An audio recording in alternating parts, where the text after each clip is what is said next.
Frankismoaren biktimen, memoria historikoaren kolektiboen eta urriaren 17an ospatutako lehen topaketak gutunaren bat egin zuten erakunde guztien izenean esker ona adierazi nahi dizuegu.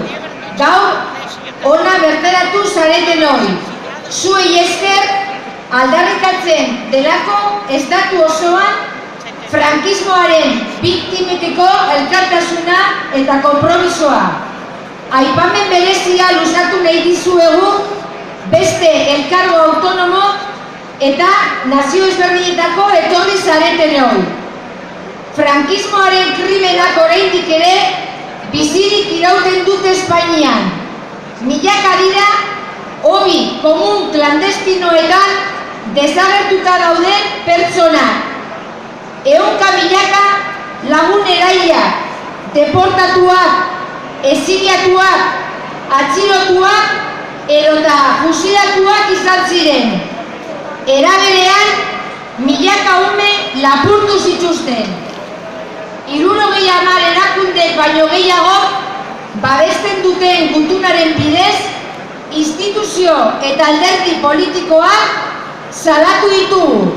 Frankismoaren biktimak erabat ahaztuta izateagatik eta impunitatearen lakrari behin betiko amaiera eskatzeko.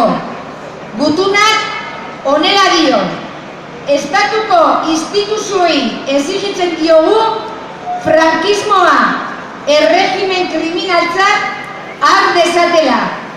Nazio Batuen erakundeak jasota duen termino berberetan eta bigarren Espainiar errepublikaren legalitate demokratikoa aitortu dezala.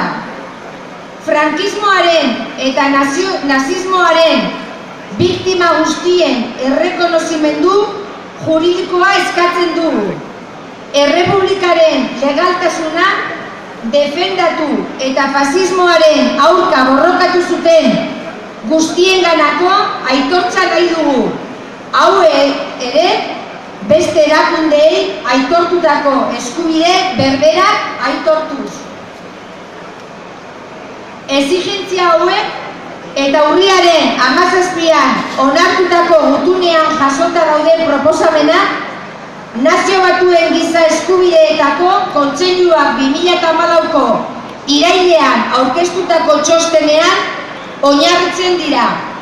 Estatu espainolak txosten honetan jasotakoak betetzea exigitzen dugu. Gutunean jasota dauden biktimen kolektibo ezberdinen proposamen eta aldarrikapena hurrengo legealdian jasota geratu behar direla uste dugu. Gure oroimen demokratikoaren eta antifasistaren errekonozimendurako. Hauxe litzateke frankismoaren impunitatearekin eta hamarkadetan ehunka milaka pertsonek jasan behar izan duten injustiziarekin. Justiziari gabe ez dago demokraziarik. Eta memoria barkatu.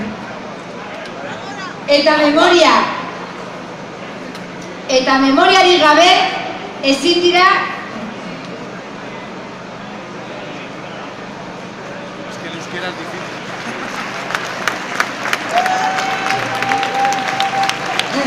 justiziari gabe ez dago demokraziarik. Eta memoriari gabe ezin dira gauzak aldatu. Jose Saramago idatzi zuen bezala, dugun oroimena eta gure gain hartzen ditugun erantzukizuna gara.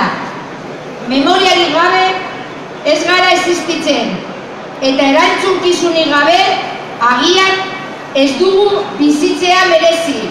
Gora!